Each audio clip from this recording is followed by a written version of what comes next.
April மாதம் start ஆகிடுச்சு. இன்னும் நமக்கு மே மாதம் இருக்குது. இப்போவே வெயில் ரொம்பவே காட்டிக்கிட்டு இருக்குது. நம்ம மே மாதம்லாம் கண்டிப்பாக சொல்லவே தேவை கிடையாது. அந்தளவுக்கு வெயில் ரொம்பவே கொளுத்து போகுது. பொதுவாகவே பார்த்திங்கன்னா நமக்கு வந்து வெயில் அதிகமாக இருக்குது அப்படிங்கிற பட்சத்தில் நம்ம 24 மணி நேரம் வந்து ஃபேன் ஓடிட்டே இருந்தாலும் கண்டிப்பாக ஹீட் அப்படிங்கிறது கண்டிப்பாக குறையாது, அதிகமாக தான் ஆகிட்டு போயிட்டுருக்கும். அதுக்கு ஒரு இயற்கையான ஒரு முறை இருக்குது. அதை யூஸ் பண்ணி நம்மளால் அட்லீஸ்ட் ஒரு 5லேருந்து 6 டிகிரி வரைக்கும் நம்மளால் வெயிலை ஓரளவுக்கு தடுக்க முடியும். இதனால் நம்மளோட வீடும் ரொம்ப கூலிங் இல்லைனா கூட அட்லீஸ்ட் ஓரளவுக்காச்சும் கூலிங் ஆக்க முடியும். அதுதான் இந்த ஒரு இயற்கையான மெத்தடு. மேபி இது தெரிஞ்சிருக்கலாம், தெரியல அப்படின்னா பார்த்து தெரிஞ்சுக்கோங்க. மறக்காமல் நம்மளோட சேனலை சப்ஸ்கிரைப் பண்ணிக்கோங்க. அண்ட் தென் மறக்காமல் இந்த வீடியோக்கு லைக்கும் இதை மற்றவங்களுக்கு ஷேர் பண்ணிக்கோங்க. ஓகே, இது செலவு அப்படின்னு பார்க்கும்போது ஒரு அட்லீஸ்ட் ஒரு 500-600 அந்த மாதிரி ரேஞ்சில் அந்த செலவாகும். குறைந்தபட்சம் ஒரு மாதம் 1.5 மாதம் வரைக்கும் கண்டிப்பாக தாக்கு பிடிக்கும்.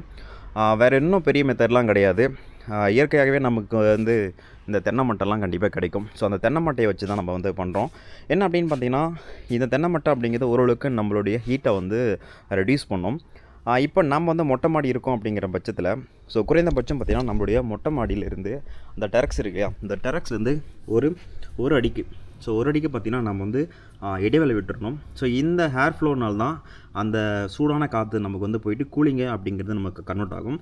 அதனால் பார்த்திங்கன்னா நமக்கு இந்த ஹைட் வரைக்கும் பார்த்திங்கன்னா செங்கல் வச்சுக்கலாம். ஸோ 1 by 1 செங்கல் வச்சுட்டு அதுவே இதை வந்து எல்லாராலும் பண்ண முடியுமான்னு கேட்டிங்கன்னா கொஞ்சம் டவுட் தான். மேபி இந்த தென்னை ஓலை நமக்கு வந்து கிடைக்கணும். அதுவும் பார்த்திங்கன்னா நமக்கு பச்சை இருக்க தென்னை ஓலை கிடைச்சா தான் பெட்டராக இருக்கும். ஸோ நான் எட்டு வந்திருக்கேன் ஸோ உங்களுக்கு டெமோ காட்டலான்ட்டு. பட் அது வந்து காஞ்சது தான். இந்த மாதிரி பச்சையான ஓலை இருந்துச்சுன்னா நம்மளால் டெஃபினட்டாக பண்ணிக்க முடியும். ஒரு சிலர்லாம் வந்து இந்த தென்னை ஓலை இருக்குல்லையே அதை வந்து தைச்சி போடுவாங்க. ஸோ நம்ம தைக்கலாம் வேண்டாம், டேரெக்டாக அப்படியே நம்ம வந்து போட்டுக்கலாம். இதுவே நம்ம சிமெண்ட்டு போட்டு சீட்டு போட்ட வீடு இருக்குன்னா ஸோ அது மேலே நம்ம வந்து போடலாம். பட் அது வந்து அந்த சிமெண்ட்டுக்கும் அந்த சிமெண்ட்டு சீட்டுக்கும் அந்த ஓலைக்கும் பார்த்திங்கன்னா கொஞ்சம் கூட கேப் இல்லாமல் இருக்கும். பட் கொஞ்சமாக கேப் இருக்கணும். அப்படி நீங்கள் பண்ணிங்கன்னா ஓரளவுக்கு உங்களை அதுலேயுமே வந்து ஹீட் வந்து ரெடியூஸ் பண்ணிக்க முடியும். ஓகே, இப்போ நம்ம வந்து சும்மா ஜஸ்ட் ஒரு டெமோ மாடல் மட்டும் அந்த ஸ்கொயர் ஷேப்பில் மட்டும் நான் வந்து பண்ணுறேன்.